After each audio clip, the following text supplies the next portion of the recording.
Welcome to Chris Parkin Shooting Sports. Today I'm going to do a short video about choosing a rifle scope and how it's going to be beneficial for your shooting needs. It's very easy to think that bigger is always better, or the bigger the numbers, the higher the magnification is going to benefit you more. It's not always true, and rifle scopes should be appropriate to the task you need them for and the rifle they're actually going to be fitting on. What sort of discipline do you need the scope for? Is it for target shooting? Is it for multiple distances? Is it for single distances? Is it for hunting? Is it for hunting at longer ranges? Is it for hunting in poor light or good light, daylight? These are all factors to counter in. The poorer the light you're likely to be hunting in, the larger it makes sense to have the objective size, because it gives you not only more light will enter and flow through the tube, but it will give you a larger exit pupil at the back, allowing your actual human eye, the pupil, to open more, and you'll appreciate more of the light available. Tube size on the scope is very important. Most scopes these days tend to be 30mm, but 34mm is very common. There are other sizes though. 25.4mm or 1 inch used to be the most common. There are also 35, 36 and 40mm tubes. It's important to find out that the tube size you're going to choose, you're going to be able to get mounts to fit your rifle for it. It's no point having a 40mm tube for an airgun where you can't get the correct mounts that are going to fit it. Reticle types are another critical factor. Most people like an illuminated reticle these days, and I'm a fan of them myself, because an illuminated reticle will allow more detail to appear at lower magnification or in poor light conditions. It's important to look at the reticle for simplicity, if you need a lot of field of view and a good vision of what's going on in that field of view. Alternatively, more complicated reticles are great for when you've got to measure targets, you've got aim off hash marks in milliradians or minutes of angle. It's also crucial to remember whether you want first or second focal plane. Just to say what this does again, on first focal plane scopes, the reticle will stay proportionate to the exact target. So if you zoom in on the magnification, the target gets bigger, the reticle gets bigger. So the subtension of any hash marks or aim off values still correspond exactly. On a second focal plane scope, the reticle stays exactly the same size. So regardless of what zoom and magnification you use or how big the target looks, the reticle will be entirely consistent to how it was previously. Magnification is very easy to think that bigger is better. More magnification is not always beneficial, because more magnification diminishes the size of the field of view and it makes it harder to pick up targets, especially in dynamic situations when the targets may well be moving, i.e. hunting.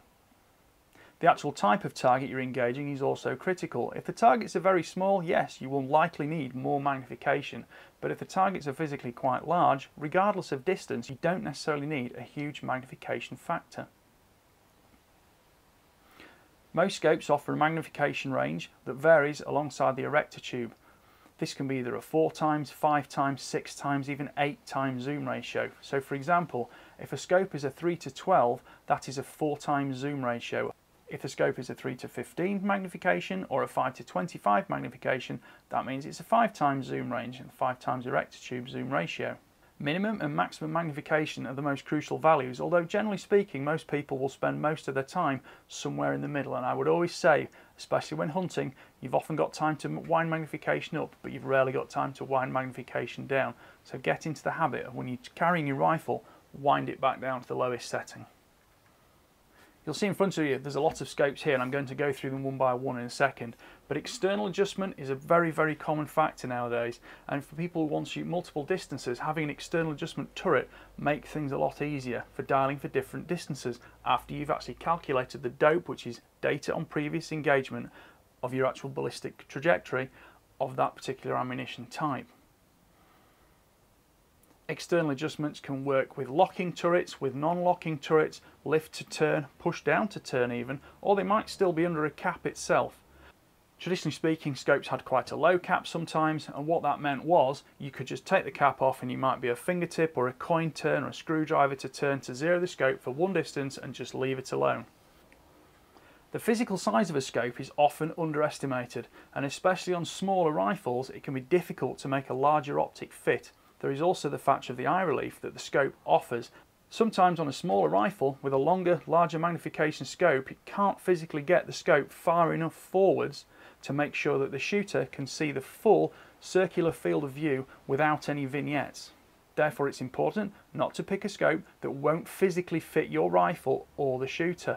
Look at factors like the length of pull of the rifle, the amount of available tube space on the scope, whether the scope mounts on 2 points or whether it's got a rail to mount onto. So, looking what the numbers actually mean. This is a 4:16 by 44 scope. That means the magnification goes from 4 to 16, and the objective lens at the front is a 44mm diameter within this tube. Here you can see we've got adjustable turrets, and these can be removed to set up for 0 so that the markings on the back of the tube will actually show you exactly where you want to be when you've dialed in your correct ballistic compensation. Factors like parallax adjustment are very useful. Once you go above a certain level of magnification, it's mandatory to have an adjustable parallax scope, either on the objective lens body or a side parallax on the left side of the scope central saddle here. Generally speaking, parallax is less noticeable at lower magnification and can be confused with actual focus.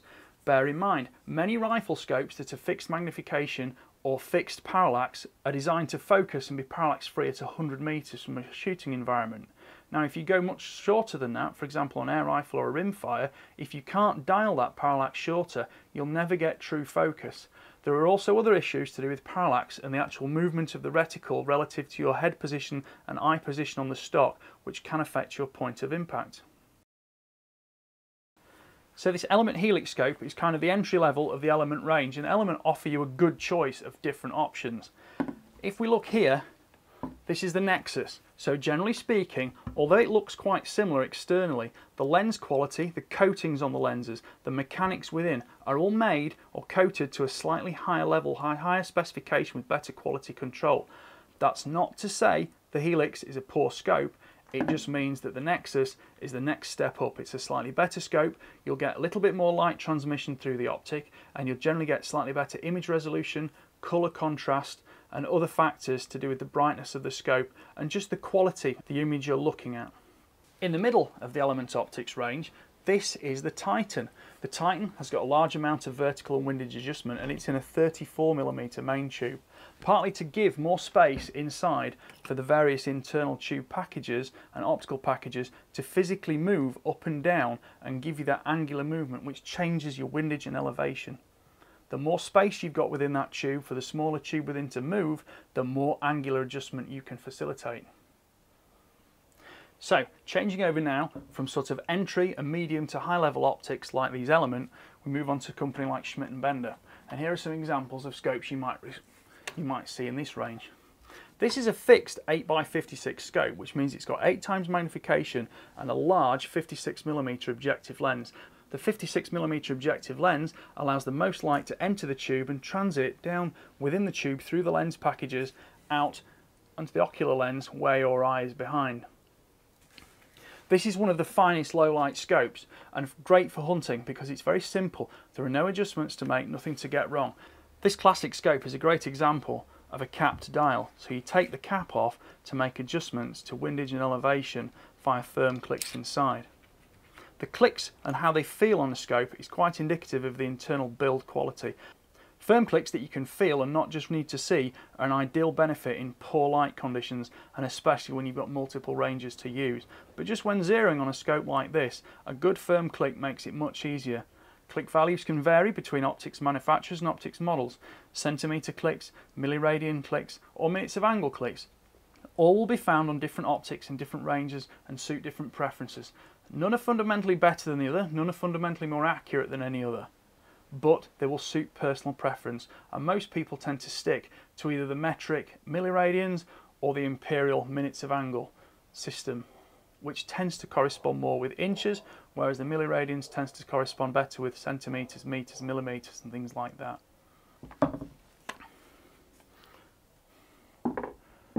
Schmidt & Bender are a premium optical manufacturer that makes some of the finest scopes in the world. You can move on from something like the fixed 8x56 at one end of the scale to something like this at the other, which is the PM2. Now the PM2 comes in all sorts of specifications, but it used to stand for police marksman. These are ideal for long distance shooting and also for shooting over multiple ranges. They have locking turrets that lift and click to make sure you don't accidentally adjust anything. There are fine dials to alter magnification, and on the left side we have parallax control as well. Again, it's a larger 34mm tube enabling more elevation and windage adjustment for the internal erector tube to move to give you that adjustment on target to compensate for range and wind. An optic like this, although extremely expensive, will virtually last a lifetime, comes with an excellent warranty and can be serviced. It is something that will live longer than the rifle itself. This one is in use on a CZ457 in 2.2 rimfire, which is one of my favourite cartridges in this particular rifle for shooting multiple distances. But I also use these on centerfires, but it's 6.5 Creedmoor, 243, 308, 338 Lapua, 300 Win Mag, all sorts of things like that. It's 90mm of eye relief, and it's ideal to get the best from a larger, heavier rifle used over multiple distances. Many people will say 100mm eye relief is great for a Magnum rifle, and I would tend to agree, but just remember, if you move a 100mm eye relief scope to a small rifle like an airgun or a rimfire, the rifle itself can be physically quite small and difficult to space your face away from. So bear in mind that more eye relief is not always necessarily better for all circumstances. Just to give you a completely contrasting opinion on the larger tactical scopes on 34mm tubes, this is a similar scope. This is actually a Minox ZP5 and this is a 3-15, so still, like the 5-25, it's a 5 times erector tube in terms of the magnification. It's just the base level magnification is now 3, which can be zoomed up to 15. The big difference here is that because of the difference in magnification and the fact that internal lens packages are slightly shorter, it means that you can get more vertical and lateral movement on the internal erector tube to give you even more windage and elevation range. With a 25-pound magnification, it's excellent for smaller targets, but for example, if the targets aren't very small, the 15 power is still satisfactory, with the benefit of that greater windage and elevation adjustment for what may seem to be an inferior optic, which in certain circumstances may be true, but there are benefits to those things. Any optic you buy is a balance between the mechanical capabilities of the scope and the optical capabilities of the scope. And although many scopes like to advertise they will be the best of both worlds, just bear in mind that sometimes favouring mechanics can take money and budget away from the optical development of the lens packages within the tube itself, both in terms of the lens coatings and the lens grinding, which is the precision which gives you those beautifully focused, crisp images. I hope this video has helped a little bit. Thank you to Sportsman Gun Centre for sending all these rifles and optics for me to use in this video today. Please like, please subscribe, please click the notification bell and comment on these videos, because the comments are what drive us to make more. Thank you for watching. Bye for now.